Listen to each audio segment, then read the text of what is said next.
Sometimes when we look at statistics, we just kind of glance at them or dismiss them altogether because we think that they don't pertain to us.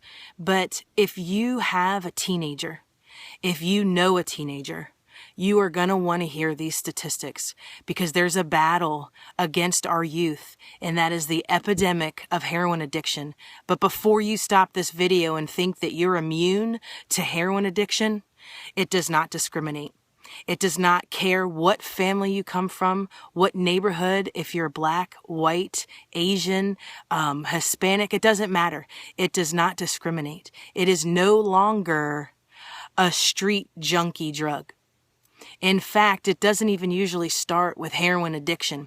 And this, parents, is why it's so important to watch this video, because you can make a difference. I'm going to tell you how at the end, but please take a couple minutes to watch this and take another few seconds to share it with those that you love.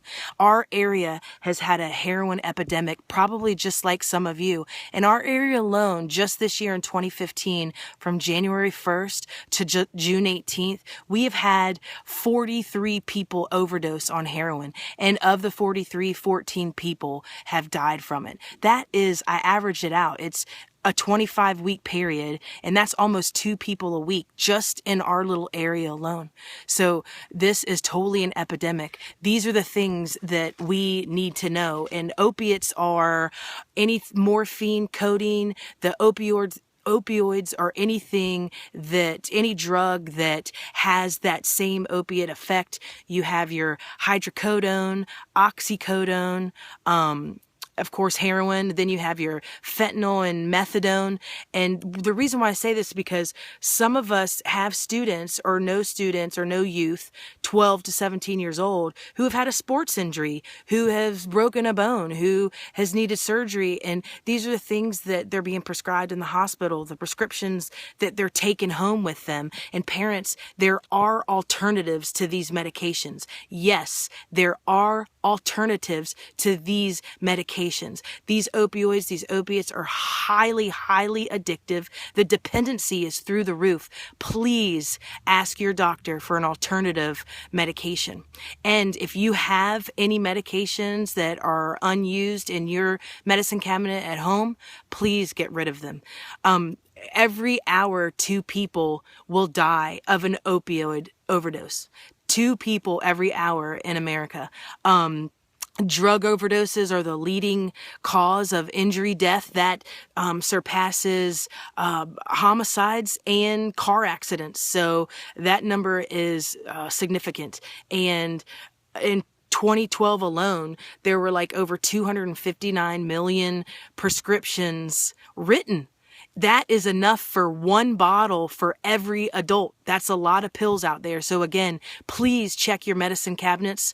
Please empty any unused prescriptions. Please ask for the alternative medication when being prescribed in the hospital or in your doctor's office. So let's get to youth, ages 12 to 17, okay? Because every day, 2,500 youth abuse a prescription drug for the first time. That's not continued use. That's only the first time. Over 50% of those that are 12 years or older, they've used a pain pill for just recreational use. They've gotten it from a friend.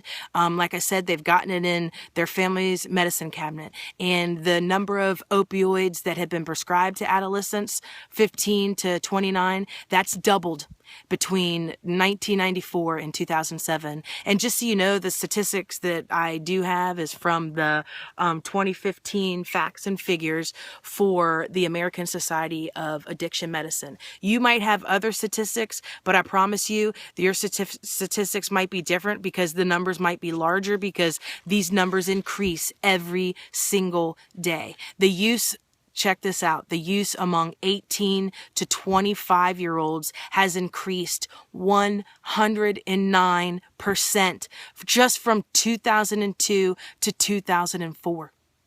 So again, share this video. Please take a minute to share it with those that you love.